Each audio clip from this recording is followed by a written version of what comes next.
बिस्मिल्लाहिर्रहमानिर्रहीम। दोस्तों आज हम स्टार्ट करेंगे chapter number 3 drug affecting gastrointestinal system. यानी वो ड्रग जो आपका जीआईटी सिस्टम स्टमक और इंटेस्टाइन के ऊपर इफेक्ट करे उसको हम ड्रग इफेक्टिंग जीआईटी सिस्टम में पढ़ेंगे।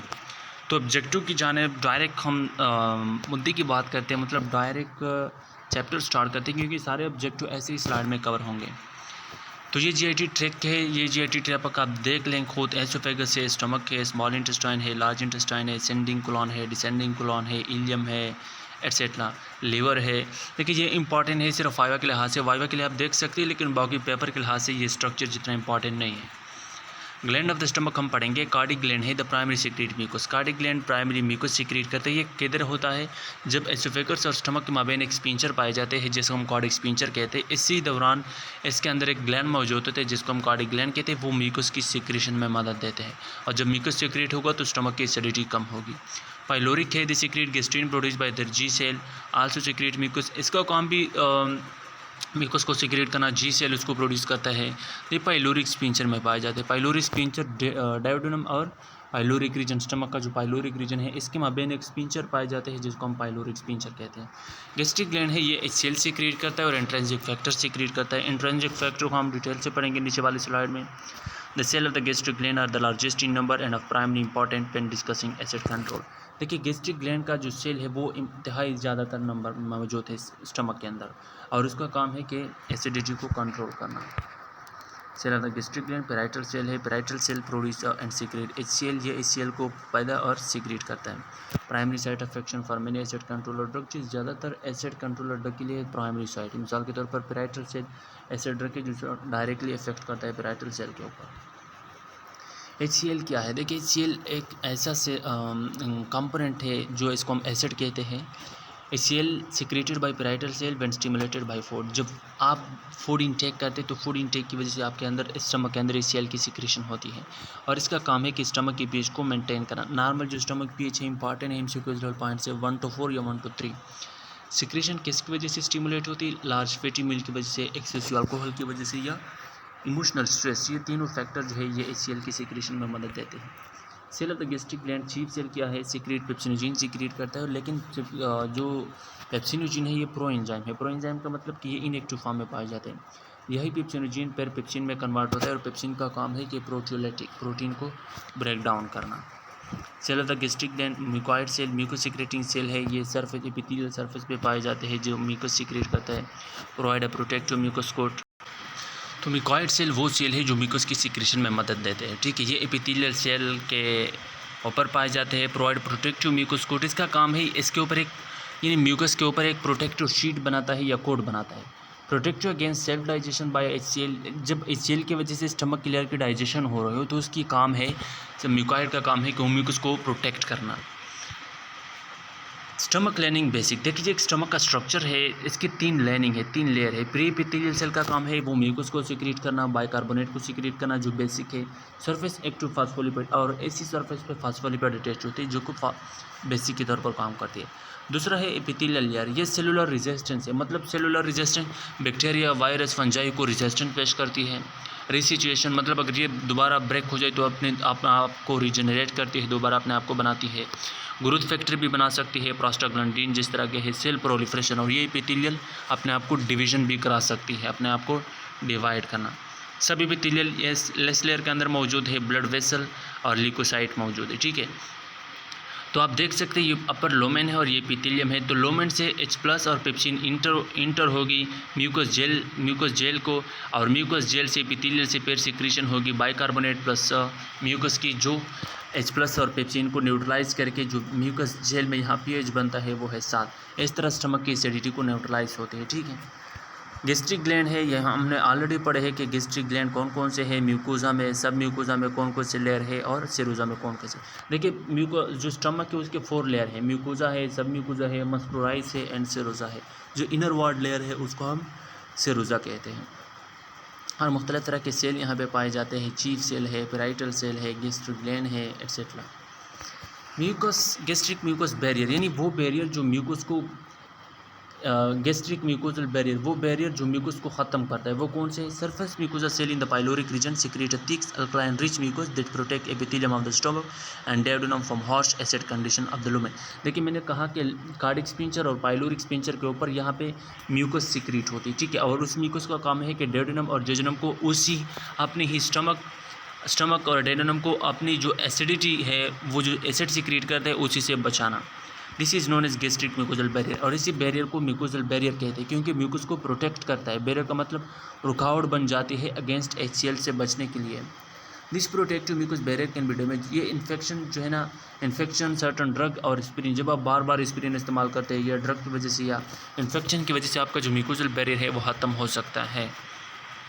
और इस बैरियर का काम है कि बाइकार्बोनेट को आउटसाइड से क्रिएट करना। जब देखिए ये जो राउंडेड वाइट पोर्शन है, ये गैस्ट्रिक एपिथेलियल सेल है, ये बार बार बाइकार्बोनेट और म्यूकोस सीक्रेट करता है अपर लुमेन की तरफ से, और लुमेन से एसिड आ रहा है, तो ये दोनों आपस में न्यूट्रलाइज करके स्टमक फेवरेबल इन्वायरमेंट रह रही है। Gastric acid secretion, parietal cell in the stomach secrete hydrochloric acid, parietal cell HCl secrete करता है स्टमक के अंदर। Acid in the stomach function to kill bacteria, acid का काम है स्टमक के अंदर के बैक्टीरिया को किल करना। An aid to digestion and stabilising food, और दूसरा एसिड का काम है कि डाइजेशन में मदद देती है और फूड को स्टेबलाइज करना। Acid is also important to establish optimal pH between 1 to 4 for the function of digestive enzyme. देखिए एसिड का काम है डाइजेस्टिव एंजाइम पेप्सिनोजन को ब्रेक करना इंटो पेप्सिन, और इसलिए क्योंकि उसका जो pH है वो 1 से लेकर 4 या 1 से लेकर 3 तक है। ए की protein for acid secretion, acid कहाँ से सिक्रेट होते हैं, इसके लिए एक मेन प्रोटीन है जिसको हम H+ K+ ATPase या प्रोटॉन पंप कहते हैं। This protein is present on membrane of the parietal cell, ये जो प्रोटीन है पेराइटल सेल की मेम्ब्रेन के ऊपर पाई जाती है। Use the energy draw from ATP hydrolysis to pump the hydrogen ion into the lumen in exchange of potassium ion. इसका काम है इस प्रोटीन का कि ये पोटाशियम को इनवर्ड लेती है और H+ को बाहर की तरफ फेंकती है। जब पोटाशियम इनवर्ड आए और H+ जो है ना, चूँकि वो इस तरह के वो बाहर लुमेन की तरफ जाएँ, जब H+ लुमेन की तरफ जाएगा तो जाहिर बात है कि वहाँ पे एसिडिटी बढ़ेगी क्योंकि H+ एसिड है और K+ पोटाशियम बेस है। Acetylcholine is a neurotransmitter that is release from enteric neuron. Acetylcholine एक न्यूरोट्रांसमीटर है जो एंटेरिक न्यूरॉन से सीक्रेट होता है। न्यूरोट्रांसमीटर का मतलब कि न्यूरॉन की मैसेज को एक न्यूरॉन से दूसरे न्यूरॉन तक पहुंचाना। Histamine is a paracrine, histamine एक पैराक्राइन हार्मोन है। पैराक्राइन का मतलब जो अपने आप के सेल को और दूसरे सराउंडिंग सेल को इफेक्ट कर सकता है। That is release from enterochromaffin like a cell, ये एंटेरोक्रोमोफोन लाइक अ सेल से सीक्रेट होता है। Gastrin is a hormone that is release from G cell, gastrin वो हार्मोन है जो G सेल से सीक्रेट होता है और लोकेटेड कहाँ पे है, गैस्ट्रिक एपिथेलियम में। सोमेटोस्टेटिन वो हार्मोन है, ये भी पैराक्राइन इफेक्ट है, गैस्ट्रिक एपिथेलियम से सीक्रेट होते हैं और इसका काम है कि ग्रोथ को स्टॉप करना, मतलब एसिडिटी को स्टॉप करना। Gastric acid secretion by parietal cell of the gastric mucosa stimulated by acetylcholine, histamine and gastrin. ये 3 हार्मोन है, इन 3 हार्मोन का काम है कि म्यूकोसा को स्टिमुलेट करके, पेराइटल सेल को स्टिमुलेट करके HCl सेक्रेट करना।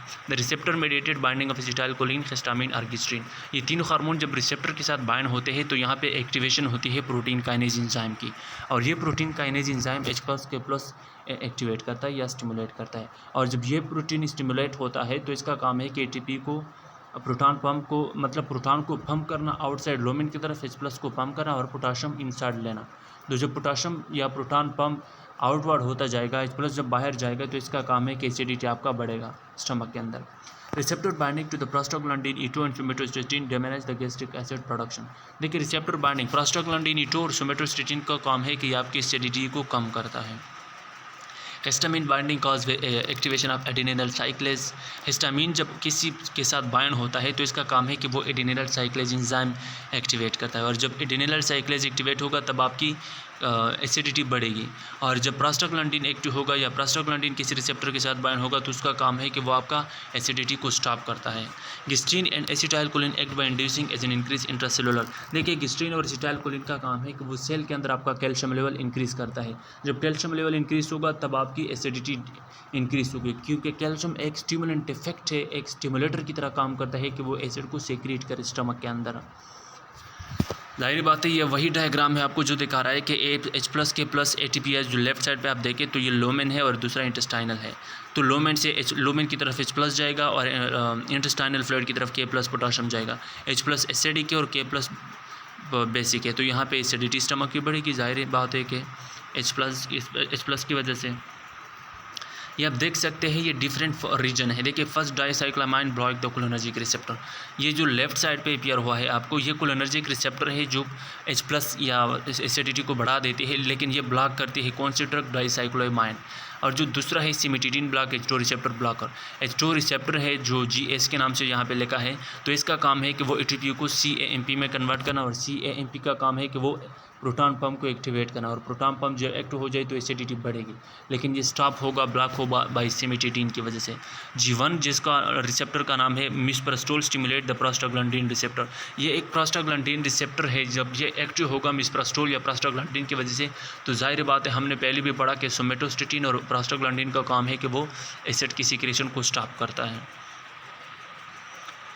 और omeprazole block the proton pump, जो वाइट कोट में आपको अपीयर हो रहा है तो ओमेप्राजोल है। ओमेप्राजोल ये डायरेक्टली प्रोटॉन पम्प पे, रेड पोर्शन पे, ये डायरेक्टली इसी पोर्शन पे इफेक्ट करता है। देखिए लास्ट में हम पढ़ेंगे कि प्रोटॉन पम्प इनहिबिटर PPI, और जो H2 रिसेप्टर ब्लॉकर है, मिसप्रोस्टोल है, ये सारे हम पढ़ेंगे। लेकिन इन अपर वालों का जो एक्शन है वो इनडायरेक्ट है, लेकिन ओमेप्राजोल जो लिखा है ये डायरेक्ट प्रोटॉन पम्प पे इनहिबिट करता है, तो जाहिर बात है इसका इफेक्ट ज़्यादा होगा एज़ कम्पेयर टू जो अपर लिखा है। एसिड रिलेटेड डिजीज़ कौन कौन से है, हाइपर एसिडिटी है। हाइपर एसिडिटी का मतलब जब आपके एसिडिटी या HCl बढ़ जाए स्टमक के अंदर या इंटेस्टाइन के अंदर। Client report symptom of over production of HCl by parietal cell, जब आपका पैराइटल सेल HCl की मिकदार की सिक्रेशन को बढ़ा दे तो इसकी वजह से आपको इंडाइजेशन, आप प्रॉपर तरीके से डाइजेशन भी नहीं कर सकते, सोर स्टमक, हार्ट बर्न और एसिड स्टमक हो सकता है। एसिड रिलेटेड कौन कौन से डिसऑर्डर है, POD है, पेप्टिक अल्सर डिजीज़, जियर्ड है, गैस्ट्रोएसोफेगल रिफ्लेक्स डिजीज़ है, हेलिकोबैक्टर पाइलोरी है, etcetera. Bacterium found in GI tract of 90% patient with duodenal ulcer and 70% with those gastric। इसका मतलब यह है कि ये जो H. pylori बैक्टीरिया है ये 90% गैस्ट्रिक duodenal ulcer काज करता है duodenum के अंदर, और 70% स्टमक अल्सर काज करता है स्टमक के अंदर। Combination therapy used most often to eradicate H. pylori। Eradicate का मतलब ख़त्म करना। H. pylori बैक्टीरिया को ख़त्म करने के लिए आप कम्बिनेशन थेरापी देंगे। मिसाल के तौर पर 3 ड्रग की कॉम्बिनेशन देंगे, नेक्स्ट स्लाइड में हम पढ़ेंगे। गैस्ट्रोइंटेस्टिनल डिसऑर्डर कौन कौन से है, जियर्ड है, गैस्ट्रोएसोफेगल रिफ्लेक्स डिजीज़, वो डिजीज़ जब आप बाहर जो भी कुछ आप इंटेक करते हो तो फ़ौरन आपको वोमिटिंग आती है। पेप्टिक अल्सर डिजीज़ है, नाज़िया है, वोमिटिंग है, डायरिया है, कॉन्स्टिपेशन है। Gastrointestinal drug used for peptic ulcer and gastroesophageal reflex disease, GERD, यानी वो ड्रग जो जियर्ड के लिए इस्तेमाल होता है, नाज़िया वोमिटिंग के लिए इस्तेमाल होता है, डायरिया या कॉन्स्टिपेशन के लिए इस्तेमाल होता है, इसको हम गैस्ट्रोइंटेस्टिनल ड्रग कहते हैं। पेप्टिक अल्सर डिजीज़ कैसे कहते हैं, देखिए peptic ulcer disease means sore in the lining of stomach and duodenum. जब डेवडोनम या स्टमक के अंदर एक सोर, एक होल पैदा हो जाए HCl की वजह से, तो इसको हम अल्सर कहते हैं। An ulcer in the stomach, जब स्टमक के अंदर अल्सर पैदा हो जाए तो इसको गैस्ट्रिक अल्सर कहते हैं, और जब फर्स्ट पार्ट ऑफ इंटेस्टाइन डेवडोनम के अंदर अल्सर अपीयर हो जाए तो इसको डाउडेनल अल्सर कहते हैं। सिम्टम क्या है, burning pain in the stomach के अंदर पेन होगी, नाजिया वोमिटिंग होगी, आपका वेट लॉस होगा, एनीमिया होगा, ब्लड लॉस होगा, मिलीला, वो कंडीशन जब आपके ब्लड के यानी स्टूल के साथ ब्लड जाएगी तो इसको मलिना कहते हैं। लॉस ऑफ एपेटाइट, आपको भूख भी नहीं लगेगी, एटसेट्रा। ये पेप्टिक अल्सर डिजीज़ की साइन एंड सिम्टम है। काज क्या है, पेप्टिक अल्सर इन्फेक्शन की वजह से काज होते हैं। देखिए मोस्ट इंपॉर्टेंट MCQs ये है कि हेलिकोबैक्टर पाइलोरी ग्राम पॉजिटिव है या नेगेटिव, तो आपने फॉरेन MCQs में लिखना है कि ये ग्राम नेगेटिव बैक्टीरिया है। रेगुलर यूज ऑफ स्टेरॉइड की वजह से, इंसेड की वजह से भी कास हो सकते हैं। जब आप रेगुलर इंसेड इस्तेमाल करते हैं, इंसेड वो ड्रग है non steroid anti inflammatory drug के बगैर प्रिस्क्रिप्शन के डॉक्टर के आप ले सकते हैं, जिस तरह के एस्पिरिन या डाइक्लोफेनिक या Panadol etcetera. Severe physiologic stress की वजह से, severe stressful condition cause POD include burn central nervous system trauma, surgery या सीवियर मेडिकल कंडीशन। तो ये सारी फैक्टर है जो पेप्टिक अल्सर डिजीज़ काज कर सकते हैं। This result in peptic ulcer में क्या होगा कि इंक्रीज हाइड्रोक्लोरिक एसिड सिक्रेशन, आपके HCl का जो सिक्रेशन होगा वो ज़्यादा होगा, और इनएडिक्वेट म्यूकोजल जो डिफेंस सिस्टम है आपका, जो म्यूकोजा बार बार म्यूकोस सिक्रेट करते हैं, वो कम होगा। NSAID induce suppressing gastric prostaglandin synthesis, reduction of gastric mucosal blood flow. देखिए जो इंसेड है, हमने पढ़ा एस्पिरिन या डाइक्लोफेनिक एटसेट्रा, उसका काम है कि वाकई प्रोस्टाग्लैंडिन को कम करना, सप्रेस करना। जब प्रोस्टाग्लैंडिन कम होगा तो आपके म्यूकस प्रोटेक्शन लेवल कम होगा, जब वो कम होगा तो एसिडिटी बढ़ेगी। Certain prostaglandins such as PGE2, PGI2 inhibit the gastric acid secretion by stimulating the gastric mucus secretion. Currently only misoprostol cytotec is available for clinical use. देखिए सर्टन ऐसे product है जिस तरह के प्रोस्टाग्लैंडिन E2 या prostaglandin I2, इसका काम है कि गैस्ट्रिक एसिड की सिक्रेशन को बंद करना और म्यूकोजा को स्टिमुलेट करना कि वो म्यूकस सीक्रेट हो जाए, म्यूकस को स्टिमुलेट करना और HCl की सिक्रेशन को ख़त्म करना। तो जो करंटली ओनली PGE2 है, प्रोस्टाग्लैंडिन है जो अवेलेबल है सिंथेसिस फॉर्म में, वो है मीसप्रोस्टोल। डिटेल से हम आगे वाली स्लाइड में पढ़ेंगे। ट्रीटमेंट ऑफ पेप्टिक अल्सर क्या है? ट्रीटमेंट ये है कि आपने स्पाइरूली को ख़त्म करना है, reduce secretion of gastric acid की सिक्रेशन को कम करना विद यूज़ ऑफ ये प्रोटॉन पम्प इनहिबिटर के साथ भी कर सकते हैं, H2 रिसेप्टर एंटागोनिस्ट के साथ। प्रोटॉन पम्प इनहिबिटर में ओमेप्राजोल, एस्मोप्राजोल, पेंटोप्राजोल एटसेट्रा ये आते हैं, और H2 रिसेप्टर ब्लॉकर में हम डिटेल से पढ़ेंगे कि कौन कौन से ड्रग है, सिमिटिडीन है, रेनिटिडीन है, फेमोटिडीन है etcetera. Providing agent that protect gastric mucosa from damage such as misoprostol and sucralfate. ये वो एजेंट है जो एक लेयर बनाती है म्यूकोस के अंदर, प्रोटेक्टिव लेयर बनाती है कि वो एसिडिटी से बच जाए। वो सुक्राल फैट और मीसप्रोस्टोल है। Neutralising gastric acid with non absorbable antacid, और एंटासिड का काम है कि वो आपकी एसिडिटी को न्यूट्रलाइज करना। तो फर्स्ट हम पढ़ेंगे antacid, mucosal protective agent, proton pump inhibitor, H2 receptor antagonist, prostaglandin और एंटी माइक्रोबियल। एंटासिड कैसे कहते हैं? देखिए, antacid attempt to chemically neutralize the stomach acid. इसका काम है कि वो केमिकली आपके एसिडिटी को न्यूट्रलाइज करते हैं। किस तरह? ये बना हुआ होता है बेसिक कंपाउंड से, जैसे कार्बोनेट है, हाइड्रोक्साइड है, कंबाइन विद एल्युमिनियम, मैग्नीशियम और calcium. The base combine with excess hydrogen ion in the stomach and this increase pH. यानी कार्बोनेट है, हाइड्रोक्साइड है, ये जब एल्युमिनियम या मैग्नीशियम के साथ कंबाइन होता है तो इसका काम है कि वो हाइड्रोजन की जो पावर है स्टमक के अंदर वो डिक्रीज होगा और आपकी पीएच बढ़ेगी। जब पीएच बढ़ेगी तो एसिडिटी डिक्रीज होगी। मिसाल के तौर पर एंटासिड प्लस हाइड्रोक्लोरिक एसिड ऐसे साल्ट प्लस वाटर बनता है। जाहिर बात है एंटासिड एक बेस है और हाइड्रोक्लोरिक एक एसिड है। हमने पढ़ा था कि जब एसिड और बेस दोनों कंबाइन होगा तो इससे न्यूट्रलाइजेशन रिएक्शन पैदा होगी, साल्ट और वाटर पैदा होगी। जिस तरह के एल्युमिनियम हाइड्रोक्साइड है AlO3, ये जब HCl के साथ कंबाइन होगा तो एल्युमिनियम क्लोराइड प्लस वाटर बनेगा। मैग्नीशियम हाइड्रोक्साइड जब क्लोराइड के साथ बनेगा तो इसे मैग्नीशियम क्लोराइड प्लस वाटर बनेगा। और कैल्शियम कार्बोनेट जब HCl के साथ मिलकर जो रिएक्शन बनता है वो है calcium chloride plus water etcetera. Adverse effect antacid का क्या है? देखिए, constipation is the most common side effect associated with aluminium containing antacid, where is diarrhoea often occur with magnesium containing preparation.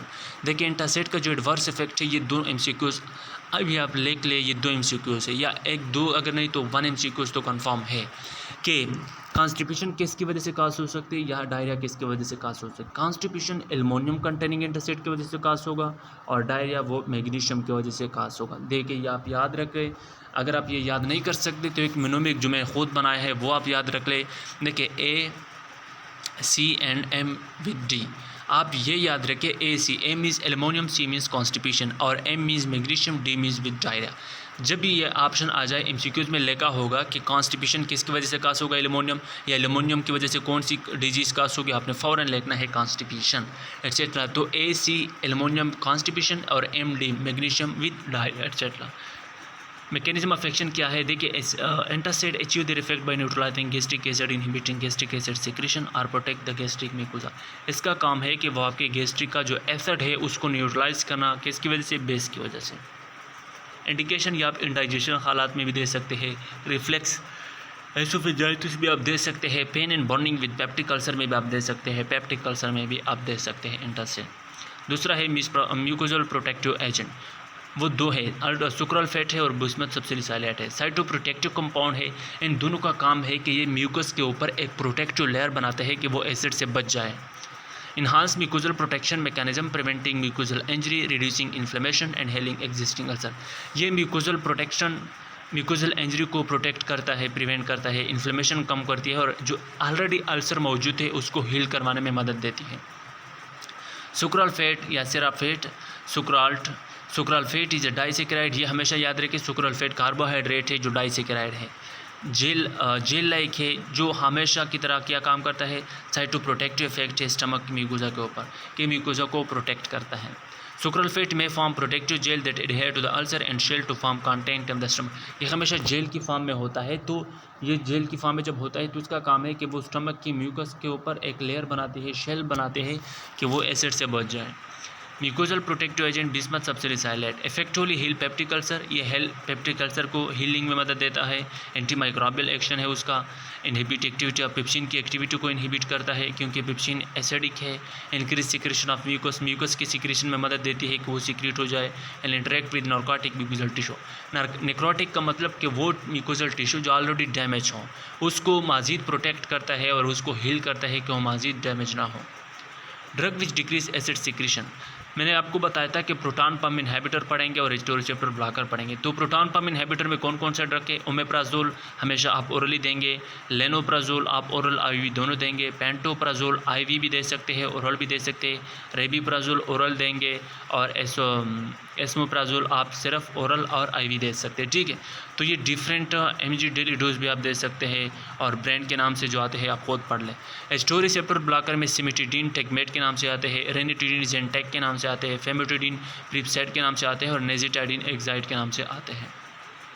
First of all हम पढ़ेंगे proton pump inhibitor. Proton pump inhibitor drug inhibit HK ATPase enzyme responsible for secreting acid from gastric parietal cell of the stomach। Proton pump inhibitor का काम है कि जो proton pump है जिसको हम H+ K+ ATPase कहते हैं उसको फ़ौरन इनहिबिट करता है, बंद करती है। जब वो बंद होगा तो जाहिर बात है कि आपका जो H+ है वो बाहर लोमिन की तरफ नहीं जाएगा, तो आपका एसिडिटी कम होगा।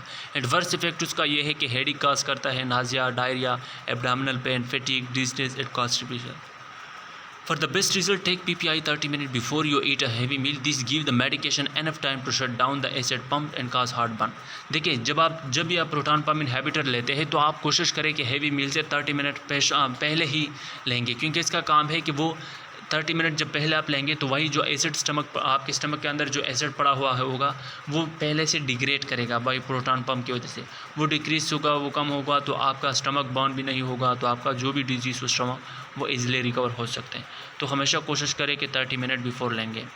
सेम एग्जैक्ट मैकेनिज्म है आपका, जो राइट साइड पे आप देखिए तो रेड बटन यहाँ पे लगा होता है कि H+ और K+ को स्टॉप करने के लिए मिडल में एक पिन अपीयर होगा, तो ये पिन है किसका? ये प्रोटॉन पम्प इनहिबिटर है जो इन दोनों जिस चैनल को बंद करती है। Bind to H+ K+ ATPase enzyme system proton pump the parietal cell and suppress the secretion of hydrogen ion into the gastric lumen, inhibiting gastric acid secretion। H+ और proton pump का काम है कि ये H+ और K+ को inhibit करता है। जब ये बंद होगा तो आपका एसिडिटी स्टमक डिक्रीज होगा। Membrane bounding proton pump is the final step of mucus secretion, more effective than H2 antagonist in suppressing gastric acid production and healing peptic ulcer। जो ग्राफ वाली स्लाइड थी मैंने आपको बताया था कि प्रोटॉन पम्प ये डायरेक्ट H+ K+ पे इफेक्ट करता है, तो इसका इफेक्ट H2 रिसेप्टर ब्लॉकर या साइटोप्रोटेक्टिव एजेंट से ज़्यादा होगा as compare to other. Proton pump inhibitor ये एक प्रो ड्रग है with acid resistance enteric coat to protect them from premature degradation by gastric acid. The coating is remove by duodenum and the pro drug is absorb and transported to the parietal cell. देखिए, proton pump inhibitor जब आप लेते हैं तो इसके ऊपर एक inactive coat होता है। इनएक्टिव कोट का मकसद ये है कि उसकी डाइजेशन स्टमक या माउथ के अंदर नहीं होगी।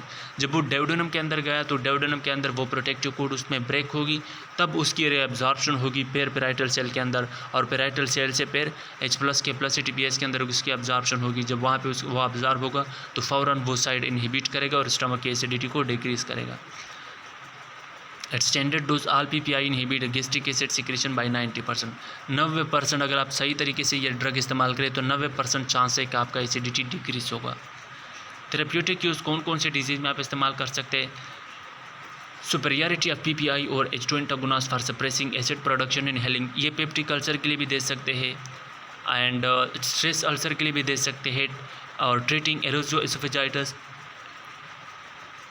Inactive डेवडोनल ulcer. ये एरोजियोएसोफेजाइटिस मतलब अगर कोई एसोफेगस इन्फेक्शन है या फॉर एग्जांपल डेवडोनल अल्सर है तब आप दे सकते हैं। या लॉन्ग टर्म आपका जब HCl सिक्रेशन हो रहा हो स्टमक के अंदर, जिसको हम कहते हैं ज़ोलिंजर-एलोसन सिंड्रोम, वो सिंड्रोम जो लॉन्ग टर्म से इंतहाई ज़्यादा वक्त से आपके स्टमक की एसिडिटी बढ़ती जा रही है, तो इस सिंड्रोम को ज़ोलिंजर-एलोसन सिंड्रोम कहते हैं, तब भी आप PPI दे सकते हैं।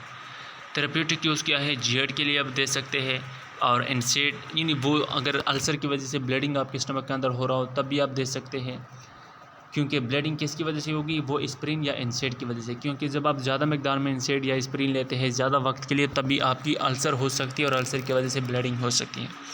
एंटीमाइक्रोबियल के लिए भी दे सकते हैं। ज़ाहिर बात है हम पढ़ेंगे कि H. pylori को ख़त्म करने के लिए 3 ड्रग कॉम्बिनेशन में देंगे, वो नेक्स्ट वाली स्लाइड में पढ़ेंगे।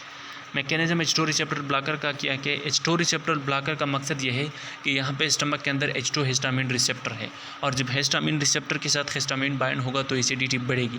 लेकिन अगर आप ब्लॉकर देंगे तो ब्लॉकर का मतलब कि H2 रिसेप्टर ब्लॉक होगा, हिस्टामिन रिलीज़ नहीं होगा, आपकी एसिडिटी कम होगी। इसमें इसका जो साइड इफ़ेक्ट है वो है हेडेक है, नाज़िया, डायरिया है, एब्डोमिनल पेन है, डिज़नेस है, कॉन्स्टिपेशन है। सिमिटिडीन हैज़ बीन एसोसिएटेड विद गिनाकोमास्टिया। देखिए ये याद रखें, ये इंपॉर्टेंट MCQ से अभी से लिख लें कि वो कौन सा ड्रग है जो गिनाकोमास्टिया काज करता है। वो है सिमिटिडीन है, रेनिटिडीन है या फेमोटिडीन है। तो आपने क्लिक करना है फ़ौरन सिमिटिडीन के ऊपर। ये वही ग्राफ है जो हमने ऊपर वाली स्लाइड में पढ़ा था। अच्छा, story chapter antagonist therapeutic use किया है हम किस मकसद के लिए दे सकते हैं? पेप्टिक अल्सर के लिए दे सकते हैं, स्ट्रेस के लिए दे सकते हैं, स्ट्रेस अल्सर अगर कोई अल्सर स्ट्रेस की वजह से हो, या जीएड के लिए भी आप दे सकते हैं, गैस्ट्रो एसोफेजियल रिफ्लेक्स डिजीज़ में आप दे सकते हैं। Prostaglandin E produced by the gastric mucosa inhibits secretion of HCl and stimulates secretion of mucus and bicarbonate। देखिए प्रोस्टाग्लैंडिन ई का काम है कि वो गैस्ट्रिक म्यूकोसा को पैदा करना, स्टिमुलेट करना और HCl को बंद करना, stimulate secretion of mucus and bicarbonate. Prostaglandin E2 का काम है कि वो आपकी म्यूकस को प्रोड्यूस करता है, सिक्रेट करता है और HCl को ख़त्म करता है या इनहिबिट करता है। A deficiency of prostaglandin is involve in the pathogenesis of peptic ulcer. जब किसी बंदे के अंदर प्रोस्टाग्लैंडिन E2 की कमी आ जाए तो जाहिर बात है कि वो पेप्टिक अल्सर का शिकार होगा। मिसप्रास्टोल एक ऐसा ड्रग है जो सिंथेसाइज बाहर हम सिंथेटिकली दे सकते हैं as a prostaglandin. Stable analog of prostaglandin approved for the prevention of ये गैस्ट्रिक अल्सर, या अगर कोई इंसिडेंट की वजह से गैस्ट्रिक अल्सर हो तो इसके लिए आप मिसप्रास्टोल दे सकते हैं। Less effective than H2 antagonist and PPI for acute treatment of peptic ulcer. ये H2 रिसेप्टर या प्रोटॉन पम्प इनहिबिटर के मुकाबले में उसका जो एक्यूट स्टेज में आप देंगे तो वो इतना इफेक्टिव नहीं है जितना PPI इफेक्टिव है। Has cytoprotective action but is clinically effective only at a higher dose that damages gastric acid secretion। देखिए इसका काम है कि वो एसिडिटी को कम करना और म्यूकस को बढ़ाना।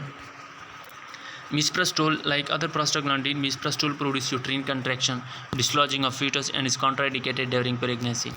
देखिए हमने पढ़ा था सेकेंड ईयर में या फॉर एग्जांपल नेक्स्ट वाली स्लाइड HN में आप पढ़ा होंगे, आपने पढ़ा था कि प्रोस्टाग्लैंडिन का सिर्फ ये काम नहीं है कि वो आपकी एसिडिटी को कम करे, बल्कि इसका ये काम भी है कि वो यूट्रीन को कॉन्ट्रैक्ट करता है, यूट्रस कॉन्ट्रैक्शन। जाहिर बात है जब प्रेगनेंसी होगी तो यूट्रस कॉन्ट्रैक्शन हमें नहीं चाहिए क्योंकि बच्चा डिस्प्लेस हो सकता है, तो इसका काम है कि वो यूट्रस को कॉन्ट्रैक्ट करता है। तो आप प्रेगनेंसी में कभी भी ये नहीं दे सकते क्योंकि जब आप प्रेग्नेंट स्टेज में आप देंगे तो यूट्रस कॉन्ट्रैक्ट होगा, बच्चा बाहर की तरफ जाएगा, मिसकैरेज या एबॉर्शन होगा। एडवर्स इफेक्ट क्या है? डायरिया है और नाज़िया। एंटीमाइक्रोबियल हेलिकोबैक्टर पाइलोरी के लिए कौन कौन से ड्रग हम दे सकते हैं? तो GERD is not associated with Helicobacter pylori infection and does not respond to the treatment with antibiotic. देखिए ट्रिपल थेरापी हम दे सकते हैं इस मकसद के लिए। इसमें एक जो ड्रग है वो प्रोटॉन पम्प इनहिबिटर है, कंबाइन विद आइदर मेट्रोनिडाजोल और amoxicillin plus clarithromycin for 2 week. 2 weeks के लिए आप अमोक्सिसिलिन, ओमेप्राजोल या क्लेरेथ्रोमाइसिन देंगे जब आप इस पाइलोरी को ख़त्म करें, या क्वाड्रिकल का मतलब 4 थेरापी या 4 ड्रग देंगे। थेरापी बिस्मथ सब्सिडिसाइलेट देंगे, मेट्रोनिडाजोल देंगे, टेट्रासाइक्लिन देंगे और प्रोटॉन पम्प इनहिबिटर भी देंगे 2 वीक्स के लिए। ट्रीटमेंट अगर आप सिंगल एंटीमाइक्रोबियल इस्तेमाल करें तो सिंगल के खिलाफ रेजिस्टेंस शो होगी, तो जब रेजिस्टेंस होगी तो इफेक्टिव नहीं होगा। Anti diarrhoeal increase motility of GIT and decrease absorption of fluid. देखिए एंटी डायरियल वो जब आपकी मोटिलिटी को डिक्रीज़ करता है और आपकी जो डायरिया है वो ट्रीट करा सकें। एंटी डायरियल कौन कौन से है? एंटी मोटिलिटी एजेंट है, एड्जॉर्बेंट है, agent that can modify fluid and electrolyte है। एक एक को हम डिटेल से पढ़ेंगे। Anti diarrhoeal anti motility agent में जो ड्रग आते हैं वो है डाइफेनॉक्साइलेट और लोपेरामाइड या जिसको हम इमोडियम की ब्रांड नाम से आते हैं, या डाइकेयर। Both are analogue of meperidine, ये दोनों मिपिरिडीन एनालॉग है opioid like action on the gut. ये गट के ऊपर उसका जो एक्शन है वो ओपियाइड लाइक है। ओपियाइड और नॉन ओपियाइड डिटेल से पढ़ेंगे 4th सेमेस्टर में। Active presynaptic opioid receptor in the enteric nervous system to inhibit acetylcholine release and decrease peristalsis. देखिए इन तीनों ड्रग का काम है कि वो एंटेरिक नर्वस सिस्टम जो है, जो इंटेस्टाइन के अंदर न्यूरॉन है उसको इनहिबिट करके है, उसके ऊपर ये इफेक्ट करता है, और जब वो इफेक्ट होगा तो आपकी एसिटाइलकोलिन रिलीज़ नहीं होगी, और जब एसिटाइलकोलिन रिलीज़ नहीं होगी तो आपका जो स्टमक सॉरी वो जो पेरिस्टाल्सिस है वो डिक्रीज होगा। Lake analgesic effect at usual dose, अगर आप यूजुअल डोज में देंगे मतलब नॉर्मल डोज में देंगे तो ये लेक ऑफ एनाल्जेसिक है, क्योंकि ओपाइड जब भी नाम आता है तो ओपाइड का मतलब एनाल्जेसिक ड्रग होगा, आपका वो पेन रिलीव होगा। साइड इफेक्ट ड्रोजनेस है, एब्डोमिनल क्रैम्प है और डिजनेस है। एब्डोमिनल क्रैम्प का मतलब एब्डोमेन के अंदर कोई क्रैक आ जाए, क्रैम्प आ जाए एट्सेट्रा। एंटी डायरियल में दूसरा है एड्ज़ॉर्बेंट, एल्युमिनियम हाइड्रोक्साइड और मिथाइल सेलुलोज, ये दोनों एड्ज़ॉर्बेंट है। Use to control diarrhoea, diarrhoea को कंट्रोल करने के लिए इस्तेमाल होता है। Act by adsorbing intestinal toxin और माइक्रो ऑर्गेनिज्म, इन दोनों का काम है कि जो माइक्रो ऑर्गेनिज्म है या टॉक्सिक मटेरियल है उसको एब्जॉर्ब करता है। जब वो एब्जॉर्ब होगा तो मोटिलिटी डिक्रीज होगी। Much less effective than antimotility agent, ये एंटी मोटिलेजेंट के मुकाबले में कम इफेक्टिव है। Can interfere with absorption of other drug, ये अदर ड्रग या दूसरे ड्रग की एब्जॉर्प्शन भी कर सकता है। तीसरे हम पढ़ेंगे वो ड्रग जो इलेक्ट्रोलाइट और फ्लूइड को चेंज करता है, मॉडिफाई करता है। बिस्मथ सबसे रिसाइलेट है। यूज्ड फॉर ट्रेवलर डायरिया, जब आप सफ़र कर रहे हो तो सफ़र के दौरान आपको डायरिया लगे तो इसके लिए आप बिस्मथ सबसे रिसाइलेट ले सकते हैं। डिक्रीज फ्लूइड सिक्रेशन, उसका काम है कि फ्लूइड के सिक्रेशन कम करना, किसके अंदर, बोल के अंदर। Its action may be due to salicylate component as well as coating action, salicylate का काम है कोटिंग एक्शन, यानी म्यूकस के ऊपर कोट बनाना कि वो एसिडिटी से बच जाए। एडवर्स इफेक्ट उसका क्या है, ब्लैक टंग, आपकी जो ज़बान है वो ब्लैक होगा और ब्लैक स्टूल। कॉन्स्टिपेशन क्या है, ये कॉमन डिजीज़ है जो कि फ्लूइड इनटेक इसमें कम होगा। डिमिनिश फ्लूइड इनटेक कम होगा। Slow motility of waste material, जो फोल है या वेस्ट मटेरियल है उसकी मोटिलिटी स्लो होगी लार्ज इंटेस्टाइन के अंदर। ये फूड की वजह से, मेडिकेशन या डिजीज़ की वजह से आपको हो सकती है। Constipation effectively treated with dietary modification, जब आप डाइट चेंज कर लेते तभी कॉन्स्टिपेशन ट्रीट होगी। या लेग्जेक्टिव इस्तेमाल के लिए, लेग्जेक्टिव में बल्किंग एजेंट है, अस्माटिक लेग्जेक्टिव है, स्टिमुलेंट ड्रग है या स्टोल सॉफ्टनर है। एक एक को डिटेल से पढ़ेंगे। देखिए यहाँ पे fibre increase the bulk of stool, fibre, ज़्यादातर फूड में फाइबर नहीं होती तो आपको कॉन्स्टिपेशन के चांसेस होते हैं। जब फाइबर होती है तो आपका स्टूल सॉफ्ट होगा, जब सॉफ्ट होगा तो आपको कॉन्स्टिपेशन नहीं हो सकती। अस्माटिक लेग्जेक्टिव का काम है कि वो स्टूल के अंदर वाटर की मिकदार को बढ़ाना। फीकल सॉफ्टनर का मतलब कि स्टूल को सॉफ्ट करना, लुब्रिकेट करना। और स्टिमुलेंट इंक्रीज पेरिस्टालिसिस, स्टिमुलेंट का काम है कि वो पेरिस्टालिसिस को इंक्रीज़ करना। जब पेरिस्टालिसिस बढ़ जाए तो आपका कॉन्स्टिपेशन खुद बहुत ख़त्म होगा। बल्क लेग्जेक्टिव का क्या काम है, इंक्रीज इन बोल content volume trigger stretch receptor in the intestinal wall, इसका काम है कि बोल के अंदर बोल कंटेंट के वॉल्यूम को ट्रिगर करना, मतलब वो इसको एक्टिवेट करना। स्ट्रेच रिसेप्टर को एक्टिवेट करना कि वो स्ट्रेच होती जाए, पेरिस्टालिसिस इंक्रीज हो जाए। Cause reflex contraction peristalsis that propel the bowel content, bulk laxative का काम है पेरिस्टालिसिस को एक्टिवेट करना या तेज़ करना। इसके अंदर जो ड्रग है वो है साइलम एस्पियोल, जिसके नाम से आते हैं ब्रेन या मिथाइल सेलुलोज। ये दोनों नॉन एब्जॉर्बेबल है और इंसॉल्युबल है, नॉन डाइजेस्टिबल भी है। Must be taken with lot of water, ये हमेशा जब वर्स कंडीशन ऑफ कॉन्स्टिपेशन हो तब आप दे सकते हैं, लेकिन ज़्यादातर वाटर इसके साथ पीने हैं, ठीक है। ये तीनों जो ड्रग है ये नॉन डाइजेस्टेबल, इंसॉल्युबल और नॉन एब्जॉर्बेबल भी है। सलाइन या अस्माटिक डायबिटू का क्या काम है, ये इफेक्टिव है, 1 से 3 घंटे के अंदर काम कर सकती है। यूज टू पर्ग इंटेस्टाइन, इसका मतलब ये है कि आप सर्जरी या पॉइजनिंग के दौरान या इसी वजह से जब आपको कॉन्स्टिपेशन हो रहा हो तब आप अस्माटिक लेग्जेक्टिव ले सकते हैं। Fluid is draw two the बोल, इसका काम है अस्माटिक का कि ये फ्लूइड विदड्रॉ करता है फ्रॉम इंटेस्टाइन से, किसकी तरफ, फोल की तरफ से या स्टूल की तरफ से। नॉट डाइजेस्टेबल है दोनों। तो lactulose broken down by bacteria to acetic acid and lactic acid which cause osmotic effective. ज़्यादातर देखा होगा आपने कि कॉन्स्टिपेशन के लिए आप डुफालेक देखते हैं, तो डुफालेक के अंदर क्या है, लेक्टोलोज। लेक्टोलोज जब वो बैक्टीरिया की वजह से ब्रेक होगा एसिटिक और लैक्टिक एसिड को, तो लैक्टिक एसिड और एसिटिक एसिड का काम क्या है, अस्माटिक इफेक्ट, वो वाटर बढ़ा देती है स्टूल के अंदर। साल्ट, मिल्क ऑफ मैग्नीशिया भी आप दे सकते हैं। सोडियम फास्फेट इस इनिमा की सूरत में भी आप दे सकते हैं। सोडियम सिट्रेट ये भी इनिमा की सूरत में आप दे सकते हैं। स्टूल सॉफ्टनर क्या है, जिसको हम इमोलाइंट कहते हैं। It work by increasing the amount of water in stool, ये स्टूल के अंदर वाटर की मिकदार को बढ़ा देती है। एब्जॉर्ब इन द गट, ये एब्जॉर्ब यानी गट से, स्टमक से वाटर की एब्जॉर्प्शन होगी और किसकी तरफ जाएगी, स्टूल की तरफ, making stool softer and easier to pass, ये स्टूल को सॉफ्ट बना देती है ताकि वो ईजिली पास हो जाए। डिकोस्टेट सोडियम है इसमें, लिक्विड पैराफिन है और ग्लाइसरीन सपोजिटरी है। स्टिमुलेंट लेग्जेक्टिव क्या है, इंक्रीज इंटेस्टाइनल मोटिलिटी, इसका काम है कि इंटेस्टाइन की मोटिलिटी को बढ़ाना। Irritate the GI mucosa and pull water into the lumen, GI mucosa को बार बार इरिटेट करना कि आप वाटर से क्रिएट करें लोमेन के अंदर। इंडिकेट फॉर कॉन्स्टिपेशन, ये आप कॉन्स्टिपेशन के लिए देते हैं, इसका जो इफेक्ट है वो 6 से लेकर 8 घंटे तक वो रिलीव होगा आपके अंदर कॉन्स्टिपेशन। कोस्टर ऑयल है, फ्रॉम कोस्टर बीन से ऑब्टेन कर सकते हैं। सीना है, प्लांट डेरिवेटिव है, बेस्कुड ऑयल है, ये भी है लेग्जेक्टिव की तरह ठीक है। और लोबीप्रास्टोन है, PGE1 derivative that stimulate chloride channel producing chloride rich secretion. PGE1 का मतलब प्रोस्टाग्लैंडिन E1 डेरिवेटिव है, ये क्लोराइड को स्टिमुलेट करता है कि जब क्लोराइड स्टिमुलेट होगा तो आपकी सिक्रेशन ज़्यादा होगी वाटर की और इसके साथ साथ आपकी मोटिलिटी बढ़ेगी। एंटी एमेटिक वो मेडिकेशन जो आप अगेंस्ट नाज़े या वोमिटिंग के खिलाफ दे सकें। तो इसमें अंडेनसिट्रॉन है। देखिए ये मोस्ट इंपॉर्टेंट क्लासिफिकेशन है, आपने सिर्फ ये याद रखना है कि इसमें 5-HT3 एंटागोनिस्ट कौन सा मेडिकेशन में आता है, डोपामिन एंटागोनिस्ट कौन कौन से हैं, एंटीहिस्टामिन कौन कौन से हैं और एंटीकोलिनर्जिक कौन कौन से हैं। तो अंडेनसिट्रॉन, ग्रेनिसिट्रॉन, डोलिसिट्रॉन में 5-HT3 एंटागोनिस्ट है। 5-HT3 एंटागोनिस्ट का मतलब HT का मतलब ट्रिप्टोफान, डोम्पेरिडॉन है, ओलेंजापाइन है, मेटोक्लोप्रामाइड है, मेटोक्लोप्रामाइड। तो ये तीनों जो है ना ये डोपामिन एंटागोनिस्ट में आते हैं।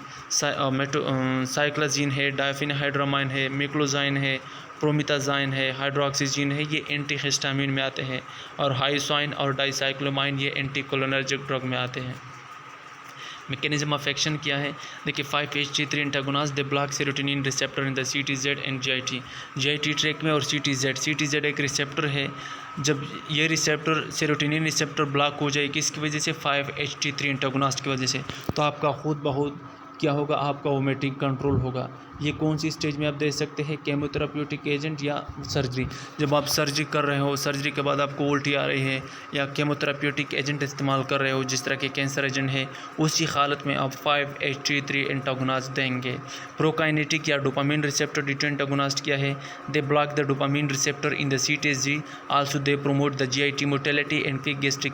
इसका काम है कि CTZ एक रिसेप्टर है जो डोपामिन वहाँ पे पाए जाते हैं, उसी रिसेप्टर को ब्लॉक करना। जब वो ब्लॉक होगा तो आपका खुद बहुत एंटी एमेटिक एक्शन मतलब वोमिटिंग स्टॉप खुद बहुत होगा। और दूसरा उसका फ़ायदा ये है कि ये गैस्ट्रिक एम्प्टी करता है, फ़ौरन गैस्ट्रिक एम्प्टी, स्टमक एम्प्टी करता है ताकि वो फीकस यानी फीसेस की तरफ या फीसेस के जाने वो जो एक्स्ट्रा या वेस्ट मटेरियल है वो जाए और एक्सक्रीट होती जाए बॉडी से। एंटीकोलिनर्जिक क्या है, anticholinergic agent block the neurotransmitter acetylcholine in the central and peripheral nervous system. Anticholinergic का मतलब यह है कि सेंट्रल और पेरिफेरल नर्वस सिस्टम में एसिटाइलकोलिन को ब्लॉक करना। जब एसिटाइलकोलिन ब्लॉक हो जाए तो आपका सिक्रेशन जो होगा वो कम होगा। जब सिक्रेशन कम होगा तो आपको वोमिटिंग नहीं होगी।